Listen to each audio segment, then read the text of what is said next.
Seriously?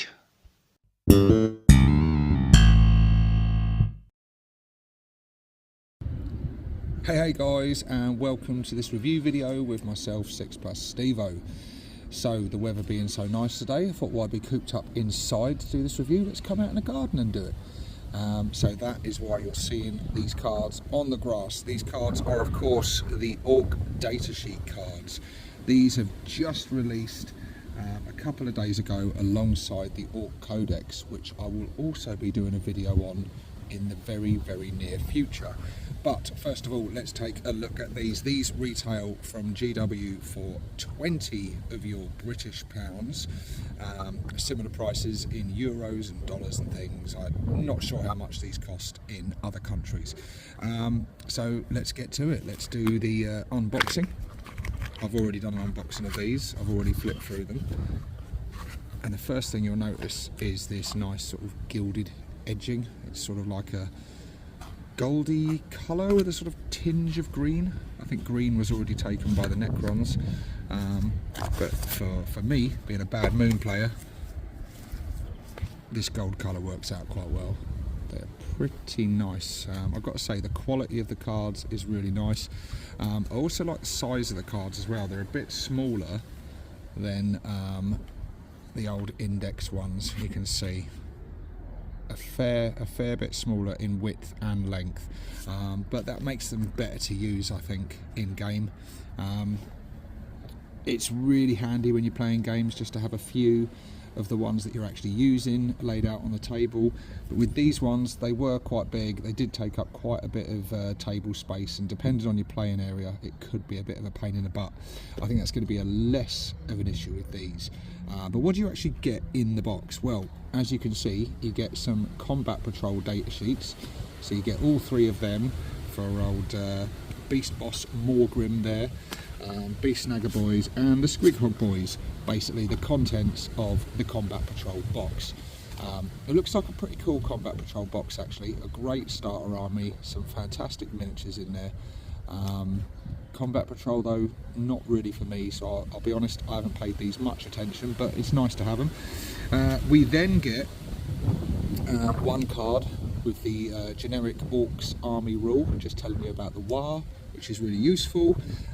I think after a couple of games though, most Ork players will know this one off by heart. Quite like the design on the back of the cards as well. Most of the cards are like this.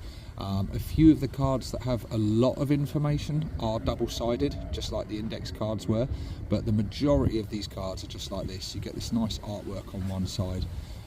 They're decently thick, they're not like really thin. They're just sort of like playing card thickness, which is just about perfect, I'd say. And then you get onto the generic data cards, like so. I prefer this. I prefer how they've done this. This is more like the index cards of old, where they put the invuln save over here. I think on the old index cards it was down here somewhere, and you could sort of miss it or forget it was there if you weren't careful. But yeah, like you can see on this War Boss one, everything all on one side, so you're not flipping over constantly. It's just like I say, a few of the other cards, like I think Ghazi here. Ghazi, there you go, see Ghazi and Makari are double-sided because there's quite a lot of information on that card. It basically has all the information you need. These cards are an absolute game changer in game. No more flipping through pages, trying to find the page where your data card's on. You know, you just have the few data cards that you're actually using in your game out and ready. You select them before the game starts, and then it just saves so much more time. And then when you go to activate that unit, you grab that data card, it tells you all the abilities, all the special rules, all its stats, the whole lot. I've found these just to be an absolute game changer in speeding up the game, making it flow better. There's less stopping to sort of flip through pages. Like I say, yeah, really good. Overall, I'm very impressed with these. I like them. I think the price is, you know, £20 might seem a bit steep, but if you do like I did and buy from a third-party retailer, most of them are offering like 20% off, so you can get a decent saving on them. There are some flaws with this though. There are some flaws with these. So if we take a look at the index cards, They came in this really handy slipcase, and as you can see, there's a cutout here and here, and it makes getting the cards out really easy. That is not the case with this. Why on earth they've designed it like this? So you slide the cards in, they only just fit, and then you can have a bit of trouble getting the tab in, which means you're going to risk scuffing up your cards, spoiling them. So look, I mean, it looks nice. I mean, it hangs from a shelf, so I guess it's good for like display purposes and that in the shops. But yeah, I wish they'd stuck to this design just on a smaller scale. It's so much better.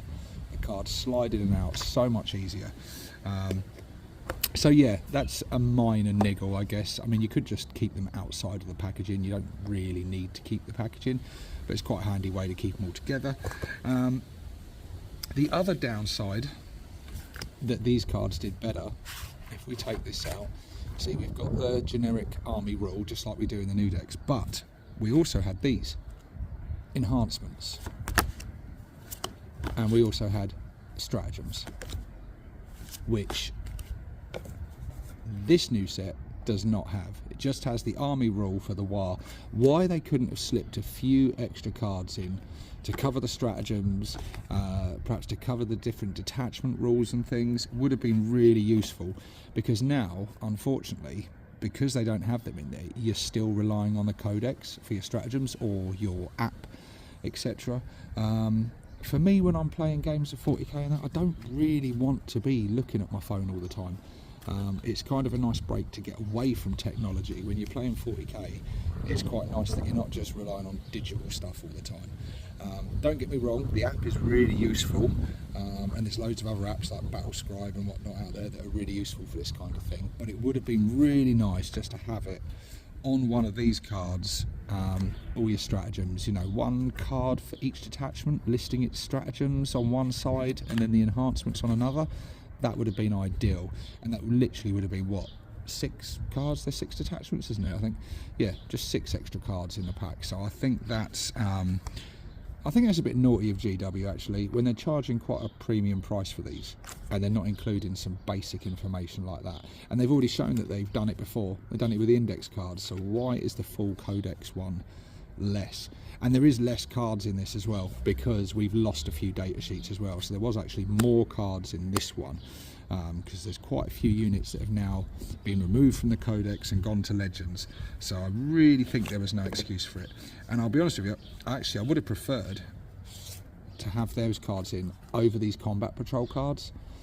Do you really need combat patrol cards? Don't get me wrong, they're a nice little bonus, and if you play a lot of combat patrol, I'm sure these will be useful. But really, if you've just got 3 units to manage, I don't really think you need cards for them. The cards in full 40k obviously help speed the game up. They're a really useful resource. But yeah, I could have done without these. Get rid of them, get the enhancements, get the stratagems, get the detachment rules in there. Like I said, 1 card for each detachment. You could have easily fit all the information you needed on there. So yeah, a mixed bag. Overall, would I recommend them? Yes, I would. Yes, I would. I would recommend them wholeheartedly. They just make playing the game so much easier. I will demonstrate for you now though what a bitch they are to get back in the deck, especially when you're trying to film it out in the garden. But look, they just barely fit in there. So slide them all in. Oh, this always happens as well. Look, there you go. Slide them in. There's a bit of a squeeze there, and then you can feel like there's sort of the folded card at the other end as well. So yeah, as you can see now, there you go. Not too bad, but you're going to start scuffing your cards up after a while, and that's going to be a bit annoying. But yeah, there you go, guys. There is my review on the Ork Datasheet Cards from GW. Yeah, generally a thumbs up. They could have done better. Like I said, you're still going to need this for your detachment rules and things, or the app, which is a bit of a bummer, because I would rather not need to use this at all. This is quite good for when you're sitting at home having a read about it, having a read of the lore and the various rules and things. It's a nice way to sit there and sort of make plans and think about army lists and stuff. But when you're actually in the game, once you've tried these, you never want to go back to these. Anyway guys, join me on another video soon when I will be covering my first look at this, and also I will be starting up very soon new Ork Tactics series, going through all these data cards one at a time and looking at each one in great detail. There's so much to go over with this new codex and these new rules. Can't wait to share what I think with you guys, and yeah, start talking tactics and start looking at different ways to utilize these attachment rules, enhancements, stratagems. There's so much fun stuff in there to play with. But yeah, for now guys, I'll see you on the next one. This is 6+ Stevo signing out.